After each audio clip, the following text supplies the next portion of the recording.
هذه إذاعة الوفاق، صوت الجماهير الإريترية.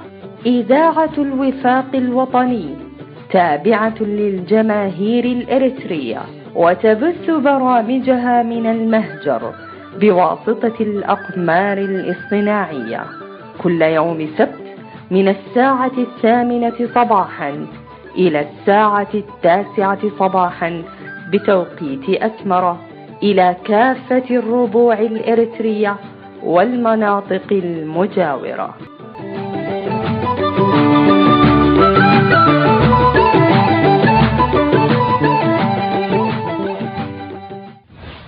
مرحبا بكم مستمعينا الكرام مع إشراقة شمس كل سبت، ومن إذاعتكم صوت الوفاق الوطني الأريترية.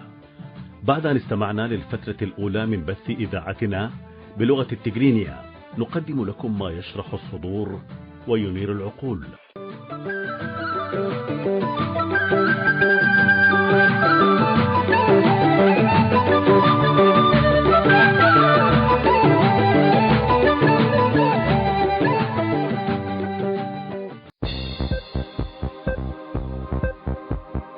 هذه إذاعة الوفاق الوطني الإريتري.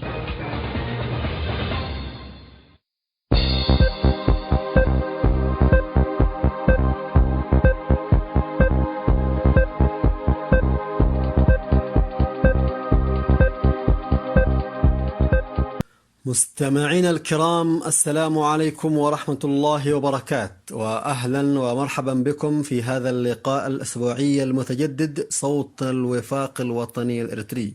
نقدم لكم فقرات برامجنا الإذاعية لهذا اليوم السبت 14 من شهر أيلول سبتمبر لعام 2019.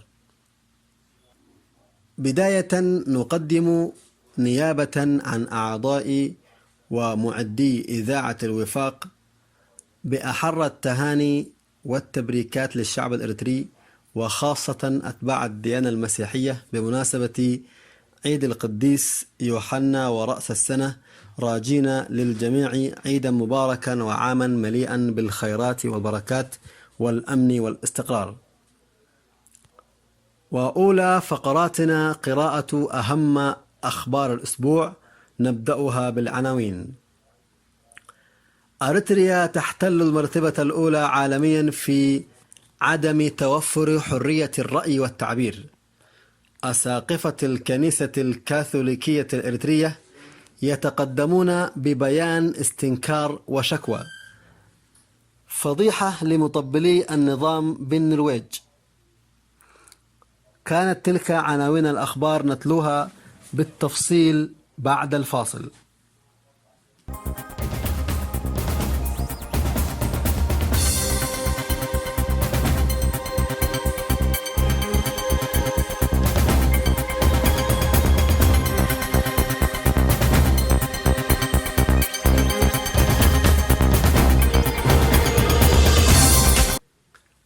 احتلت إريتريا المرتبة الأولى عالميا في عدم توفر حرية الرأي والتعبير وكثرة الرقابة وشدتها على الصحافة والإعلام.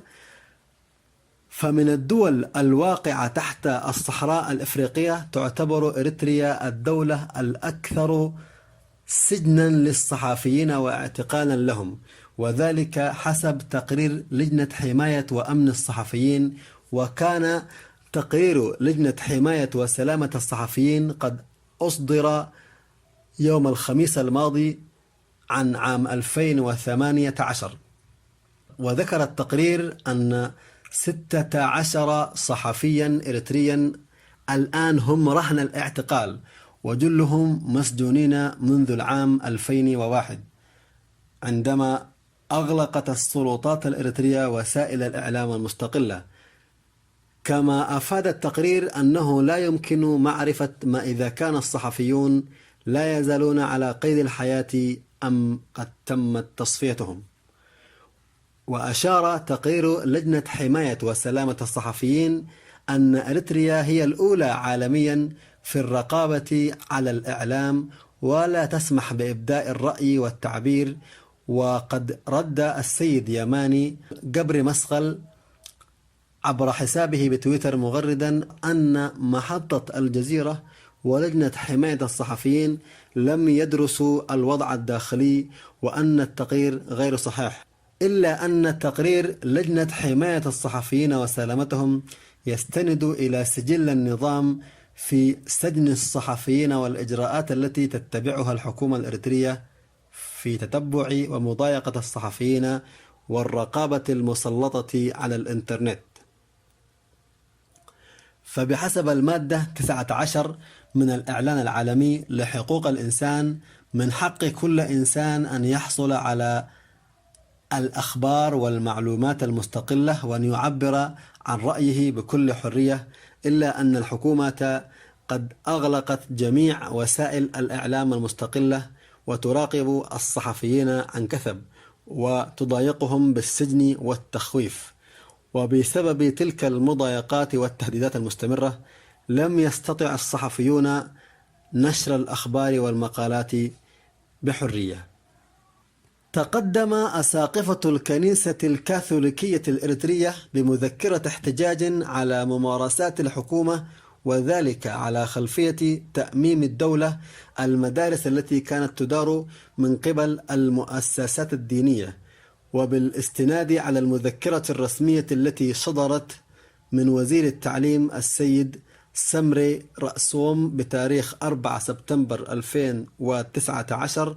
فقد أعرب أساقفة الكنيسة الكاثوليكية عن شعورهم بالأسى والحزن بسبب إقدام الحكومة على تأميم ممتلكات الكنيسة ومدارس ومستشفيات ومستوصفات كانت تخدم المواطنين تحت إدارة الكنائس. كما أورد الأساقفة في تقريرهم بأنهم تقدموا بعدة طلبات لمقابلة مسؤولي الدولة، إلا أن جميع مساعيهم لم تجدوا آذانا صاغية.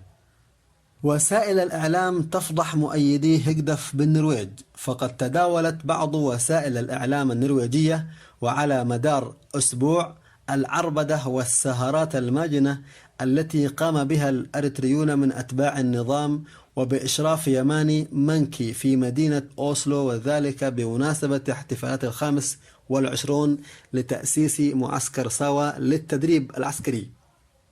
وقد لفت انتباه وسائل الإعلام النرويجية الأفلام واللقطات التي بثتها إدارة هيغدف والعروض التي قدموها لابسين الزي العسكري حاملين الرايات ورقصهم مع مندوب النظام يماني منكي ونشرهم ذلك كله في السوشيال ميديا. وبحسب تعليق NRK كبرى وسائل الإعلام النرويجية أنهم تفاجؤوا بمشاهدة أريتريين طالبي اللجوء بسبب الخدمة العسكرية الأبدية، واستغربوا أن يشاهدوا هؤلاء اللاجئين يحتفلون بالذكرى الحولية التي كانت السبب في تشردهم، بل ويرقصون ويجتمعون مع مسؤولي الحكومة التي شردتهم. كما طالبت محطة NRK وزير العدل النرويجي مراقبة هؤلاء الذين حاذوا على حق اللجوء افتراء، وإعادة النظر في طلبات اللجوء في طلبات الإريتريين للجوء. ولذا يوجد أتباع النظام في حالة من الهلع والخوف. كانت تلك نهاية الأخبار، والآن ندعوكم إلى متابعة باقي فقرات برامجنا، والسلام عليكم. هذه إذاعة الوفاق الوطني الإريتري. التنوع الثقافي والعرقي والديني واللغوي وأثره في تماسك المجتمع وتمكين الوحدة الوطنية في المجتمع الإريتري. لا شك أن التعددية الثقافية والعرقية والإثنية والدينية واللغوية أصبحت ظاهرة عالمية، وقد ذكرها الله سبحانه وتعالى في محكم تنزيله. فإن الهدف من خلق الشعوب والقبائل هو التعارف، وهذا ما يسمى في علم الإعلام تواصل وتحاور الثقافات الثقافات بغرض التعايش.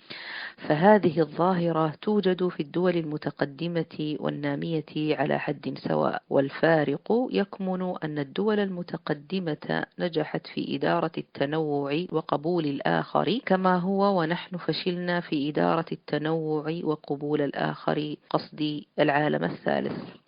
ومما لا شك فيه أن التعددية لها وجهان متناقضان إذا لم يتم حسن إدارتها، وهما إما الاستقرار السياسي والذي ينعكس على التنمية إيجابا واضطرابا، والدول المتقدمة عملت برامج على تكامل الثقافات، ونحن في العالم الثالث عملنا على استيعاب كل الثقافات في ثقافة واحدة، وهذا يناقض الفطرة البشرية، كما حدث في رواندا سابقا في أفريقيا، وهي كانت مثلا للفشل وتعايش الثقافات والعرقيات، فحصل التطهير العرقي. وأيضا يوغوسلافيا حيث حصل التطهير العرقي بسبب فشل التعايش. ويعد النموذج الماليزي نموذجا شبه مقبول وناجح في دول العالم الثالث في حسن إدارة التنوع، حيث أثبتت ماليزيا أن التنوع لا يمثل في حد ذاته خطرا للأمن القومي الماليزي، وهو عامل قوة وتقدم إن تم إدارته بصورة عقلانية. ويتكون سكان ماليزيا من أجناس وأديان مختلفة وفئات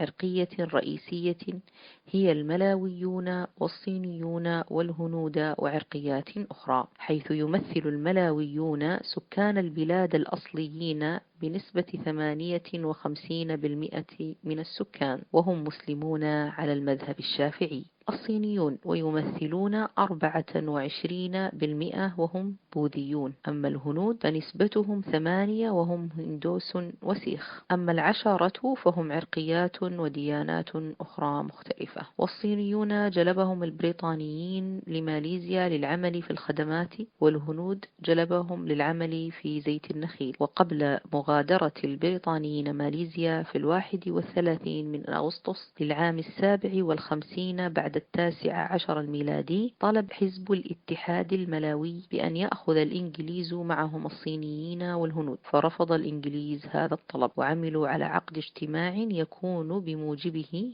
هناك حقوقا وامتيازات خاصة بالعرق الملاوي، والتي بموجبها تكون ماليزيا مملكة دستورية ويكون فيها الملك مسلما تتداوله الولايات الماليزية كل 5 سنوات. وتم تثبيت وتوقيع العقد من قبل الصينيين والملاويين والهنود، حيث ينص بصراحة على الآتي: الدين الرسمي للدولة هو الإسلام، اللغة الرسمية هي اللغة الملاوية مع اللغة الإنجليزية لغة ثانية، حقوق خاصة للملاويين في الدستور وهي غير قابلة للتساؤل من الفئات الأخرى.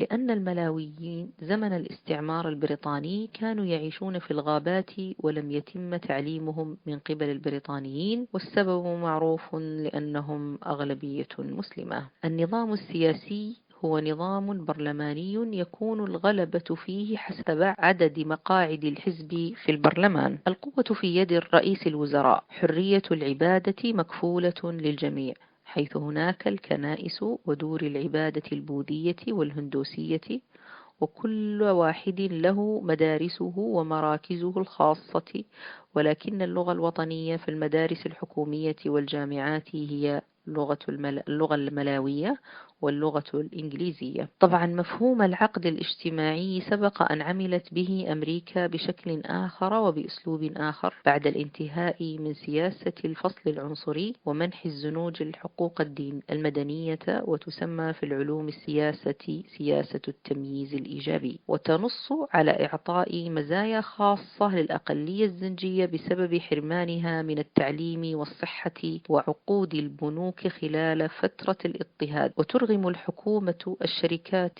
المملوكة للبيض لتشغيل السود لأنهم أقل حظا في فرص العمل، وهي سياسة تقوية الفئات الضعيفة. ونتيجة لتغير الأوضاع وارتفاع نسبة التعليم في ماليزيا، يطالب الصينيون والهنود بإلغاء هذه الامتيازات الخاصة بالملاويين واستبدالها بنظام الجدارة في التوظيف وفي العمل. لا شك أن دراسات تجارب الآخرين مهمة، حيث أن السبب الرئيسي لتقدم تقدم ماليزيا هو دراستهم للنموذج الياباني في التقدم الاقتصادي وتطبيقه في ماليزيا، حيث نجحت بنسبة 100%. قد لا تساعد الظروف الديموغرافية في تطبيق هذا النموذج، ولكن لا يعني ذلك عدم الاستفادة منه. فمثلا ماليزيا عملت رؤية سمتها رؤية 2020، بموجبها تشطب ماليزيا نفسها من العالم الثالث. بدأت هذه الرؤية عام 1980 من السنة الميلادية بإرسال 5000 طالب ماليزي إلى اليابان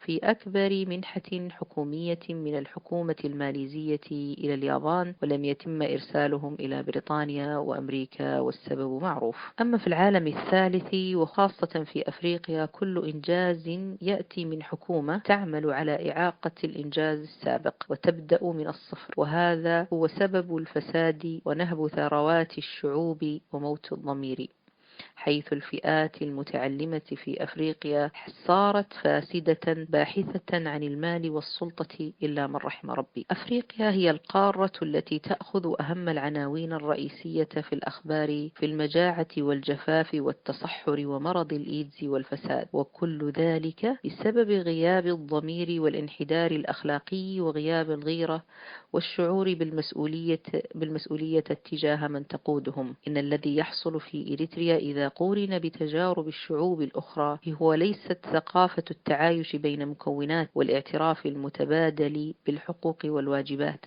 إنما هو استيعاب كامل ومنهجي وذوبان لكل الثقافات والعادات والقيم والأديان في بوتقة واحدة ونمط حياة واحدة.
إذاعة الوفاق الوطني تقدم برنامج حوارات مساحة نستضيف فيها السياسيين والكتاب والصحفيين والمراكز البحثية الإريترية. بالحوار نهزم حكم الاستبداد في إريتريا، وبالحوار نبني وطننا لجيل المستقبل.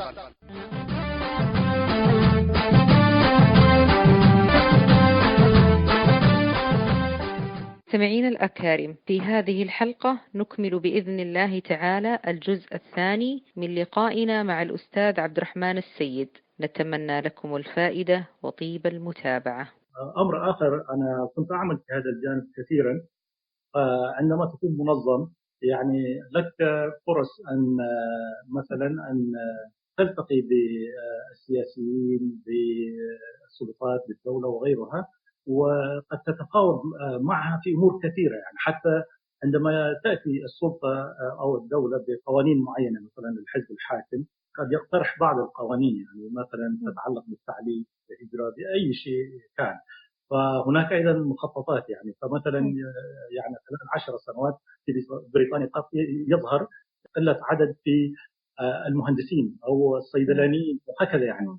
فهناك ممكن يكون تحفيز يعني من الدولة لتنشيط وتشجيع الشباب للالتحاق بمجالات الصيدلة أو الهندسة وغيرها من احتياجات السوق البريطاني في خلال 10 سنوات. هذه الأمور قد تتعرف إليها إذا كنت أنت منظم ومندمج في المجتمع وتستطيع أن تتواصل مع السلطة، ومن ثم تأخذ هذه المعلومات وتوجه بها أبناء الجالية مثلا للاستقرار، للاستفادة من هذه الفرص. هذه الأمور كانت مفقودة، يعني حتى عندما شخص يحاول أن يعني يطرح مثل هذه الأمور، البعض يعتبرها ترف، يعني لا تستحق يعني أن تأخذ أي نقطة يعني. ما أحب أقطع كلامك، استرسالك جميل، لكن ممكن يكون هذا الجانب. لكن لما نجي نشوف وضعنا بصراحة، في ناس تجي من حروب، من مشاكل، بس إنها تندمج وتتطور سريعا. أنا ما أدري هل هي الخلفية التي أو نقدر نقول النظام الحالي يعني أضعف المجتمع هذا من الداخل، حتى لما يخرج يكون ما مستعد إنه يبدأ من جديد. يعني أحيانا شيء أنا ما أستطيع أفهمه. مثلا عندك بعض الدول مثلا كأفغانستان، بعض مثلا جتهم حروب لكن ما تحسهم شعب متعلم. ما أبغى أقارنهم بالعراق إنه شعب متعلم أصلا والتعليم فيه قوي وكذا، بس لما تجدهم يبدأوا من الصفر، بعضهم يبدأ في أوروبا يقرأ ويكتب وتجده يمشي. يعني إحنا لا، حتى اللي يكون عنده يوقف مكانه. ما فتحس في شوية مشكلة، أو ربما تحتاج إلى دراسة وفهم عميق يعني للموضوع. صحيح. هذه واحدة من الأسباب برضه، الفاكتورز، يعني هي طبعا عدة أسباب. هي أيضا يعني مثلا خلفية الحروب يعني لا تشجع أو كمان لا تساعد الناس في تلقي العلم الكافي أو يعني المعرفة الكافية لسلك الطريق يعني للبناء عليه. بلدنا مثلا إريتريا فوق 80% يعيش خارج المدن الكبيرة. يعني هذا لا تتوفر فيه أدنى مستويات الحياة، يعني زي المدارس والصحة. في إريتريا لم يكن لنا حتى التلفزيون، يعني خارج مدينة أسمرة. يعني جيلي لم يتعرف على الذين عاشوا في خارج مدينة أسمرة العاصمة، لم نتعرف على شاشة التلفاز، يعني نعرف عن ثقافة العالم وما وصل إليه من تطور والأمور كانت. نحن في ظل الاستقلال نسبة الإريتريين الذين يستفيدون مثلا من خدمات الإنترنت مع قلة قوتها وضعفها هم لا يتجاوز 1%. يعني 4% من مجموع الشعب الإريتري بالكامل عنده أكسس يعني وسيلة مهمة، وسيلة العصر هذا هي الإنترنت يعني. وهذه الإنترنت لا يصل إليها إلا 4%، وحتى هذول ال 4% ما يستطيع مثلا يدخل في أي موقع ويستفيد منه بضعف شو اسمه يعني الشبكة يعني. كذلك الموبايل اليوم في إريتريا محروم تقريبا، يعني لا تستطيع يعني مثلا يعني يكون لك سيم كارد. حتى أذكر واحد من المهاجرين الإريتريين بسبب صعوبة الحصول على جهاز الموبايل، يعني شيء أهون منه ممكن تحصل على رخصة لفتح متجر أو شبهه يعني. فالغريب قال عندما عدى الحدود إلى السودان وأراد أن يشتري يعني أن تكون له شريحة، يعني شريحة تقدر تروح البقال الموجود، الدكان الحي، تشتري منه الشريحة يعني. هو لم يصدق، يعني هل هذا ممكن؟ قالوا لا، نعم ممكن، تستطيع. كذلك يعني لما يروح أي مكان يندهش الإريتري. يعني اليوم في العصر الحديث، يعني في الألفية الثالثة في القرن ال21، شريحة الموبايل اليوم تعتبر حاجة كبيرة يعني للشاب الإريتري الذي يهاجر يعني. الله المستعان. إيش هو يعني هناك سياسة ممنهجة لتشكيل. فبالتالي الواحد لما يأتي من هذه الخلفية بالتأكيد يؤثر على اندماجه وعلى مثلا الاستفادة من الفرص التي تطرح حوله. لهذا نحن نتحدث الآن عن الأولويات، كيف يمكن ترتيب الأولويات.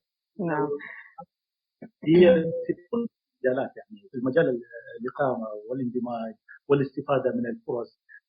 كذلك حتى في الجوانب السياسية، مثلا لما نتحدث عن السياسة والمطالب السياسية، لماذا يكون لنا 30 40 تنظيم وكل واحد يحاول يعني مثلا يطالب بأشياء، يعني ما هي يعني لا نستطيع أن نكون مثلا يعني نندمج في عنوان واحد ومن ثم نفكر في التفاصيل، ممكن بشكل أكاديمي، وبعد التغيير أيضا يكون بشكل نخبوي تشاوري مع الجماهير وغيرها. يعني لماذا الآن نجعل من مطالبنا وخلافاتنا تجعل مننا أضعف حلقات يعني في كل ما يجري في إريتريا ولا يكون لنا أي تأثير؟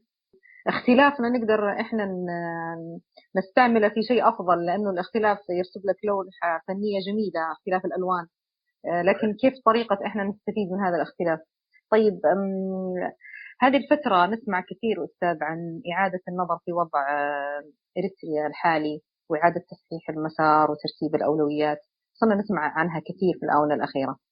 ما هي وجهه نظرك في هذا الطرح؟ من الضروري جدا نحن ترتيب الاولويات اصلا في كل مجالات الحياه، يعني حتى في الحياه الشخصيه يعني يجب ان ترتب اولوياتك. يعني ما رتبت الاولويات تختلط الاوراق، واختلاط الاوراق ينتج عنه تبعثر وعدم المقدره في انجاز شيء ملموس. يعني لهذا السبب يعني في العلوم الاداريه وفي اي مجال من المجالات ترتيب الاولويات مهم جدا يعني في كل المجالات. بالنسبه لنا كاريتريين مثلا الان ما دام وصلنا مثلا للبلدان فيها فرص في التعليم، فرص في النجاح الاقتصادي، وقد نستفيد ممكن من تجارب الاخرين من الجاليات الاخرى التي استقرت وكونت لنفسها يعني كيانات اقتصاديه محترمه. يعني لما يمشي مثلا وفد بريطاني لدوله ما، يمشي مثلا لغرفه التجاره والصناعه وغيرها، ويختار مين من ابناء هذه الدوله من المهاجرين يمكن ان يكون جزء من الوفد الذي سيذهب مثلا الى سريلانكا ولا الى الهند والمملكه اي دوله، يعني لانه اصبحوا الان جزء من الكيان الاقتصادي البريطاني ولهم يعني ولهم احترام لهذا السبب يعني. فمن المهم جدا. الامر الاخر، الفرص المتاحه اليوم قد لا تكون متاحه غدا. يعني نحن مثلا في الثمانينيات في التسعينيات كانت فرص التعليم متوفره بشكل يعني سلس جدا وسهل، يعني ممكن ان تحصل حتى على منحه دراسيه وتواصل التعليم الى حتى التخرج وما بعد التخرج، يعني الماجستير وغيرها. اليوم هذه الفرص لا تتاح، يعني حتى ابناء يذهبوا الى الجامعه عليهم ان يستلفوا مبالغ كبيره جدا. من يتخرج هو مديون يعني للدوله بمبالغ كبيره يعني، ويعمل سنوات وسنوات حتى يسد هذا الدين يعني. فغدا غير التنافس الكبير في الدرجات وهذه الاشياء، صعوبه الدخول للجامعات. نعم. لهذا نحن اولا يجب علينا ما دام اخترنا الهجره والاقامه في بلد ما، علينا ان ندرس ما هي الفرص المتاحه امامنا، ما هي الامكانات المتوفره لدينا، الامكانات الذاتيه، مثل ما يقولوا السوت اناليسيس، هذا مهم جدا. نعم. ما هي الامكانات المتوفره عندنا، وما هي الفرص المتوفره حولنا، وكيف نستفيد منها، ما هي المعوقات، وما هي حتى التحديات وكيف نتغلب عليها. يعني مثل هذه الامور المؤسسات الاجتماعيه التي نحن نقيمها، بدل ما تهتم بس بالجانب الثقافي، تعليم لغه الام ولا اللغه العربيه واحتفال، وهذا الشيء جميل طبعا ما لا باس به يعني، لكن نحتاج الى اكثر من عمل، لانه نحن الان دخلنا ابواب واسعه لدول فيها تنوع كبير وتحديات كبيره وجاليات كثيره. فوسط هذه المعمعه كيف تستطيع ان تعبر بالسفينه الاريتريه المهاجره الى الاستفاده من الفرص المتاحه.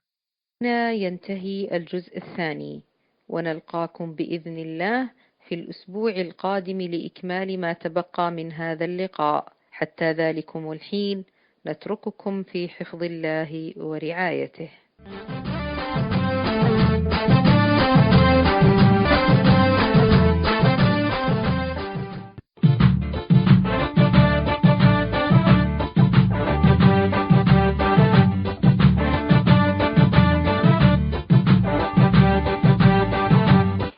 هنا إذاعة صوت الوفاق الوطني الإريتري.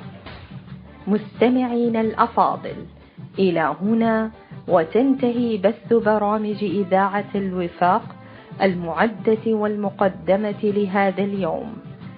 باسمي ونيابة عن أسرة المحطة أشكر حسن متابعتكم، على أمل اللقاء بكم يوم السبت القادم إن شاء الله تعالى، ودمتم في رعاية الله وحفظه.